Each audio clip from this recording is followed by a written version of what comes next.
Pren-lo portaputs cap a gos, cap a dret. Pren-lo portaputs sin vergonya que l'Andret. L'Allen en un joc està a casa un d'un puig. Faci que fa joc, ni costat ni Santa Cruz, iau, iau, iau.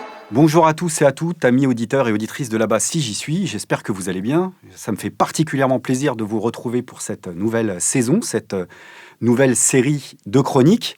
La thématique ne sera pas la même que l'année dernière, qui était consacrée à l'émancipation. Cette fois-ci, il va s'agir de se pencher sur la signification politique que peuvent prendre des mots, des expressions, même quand ces mots ou ces expressions nous apparaissent comme ça un peu anecdotiques, voire carrément anodins.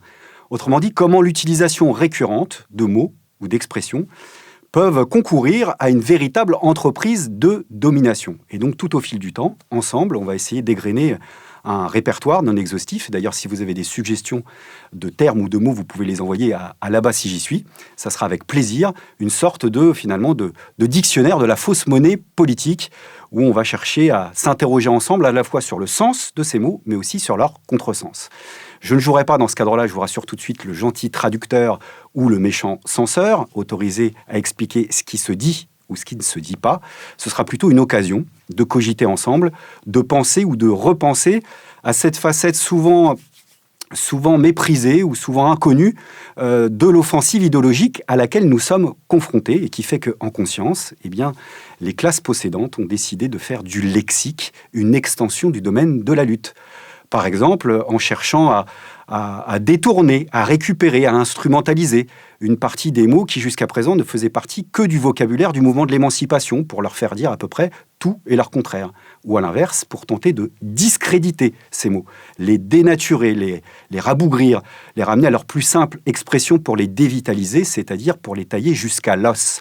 Tailler les mots jusqu'à l'os, c'est une expression qu'on retrouve dans le roman de George Orwell, 1984, pour ceux qui s'en souviennent. Et on sait à quel point, dans ce terrible régime totalitaire, la question du langage, de la langue, de la novlangue et de la propagande est un élément absolument central. Et c'est vrai qu'au final, mine de rien, il y a toute une nouvelle terminologie qui a fini par s'imposer, qu'on nous répète en boucle, matin, midi et soir, au point finalement que cette terminologie a saturé l'espace politique et médiatique ambiant, au point surtout qu'on finit en général par reprendre cette terminologie pour notre propre compte, sans plus se questionner sur sa portée réelle.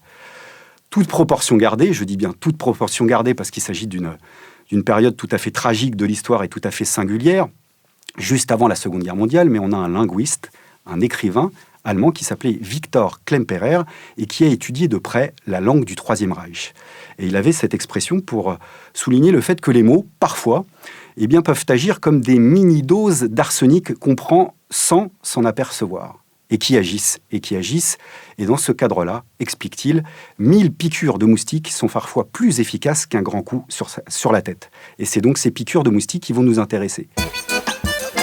Santa Cruz, iau, iau, iau.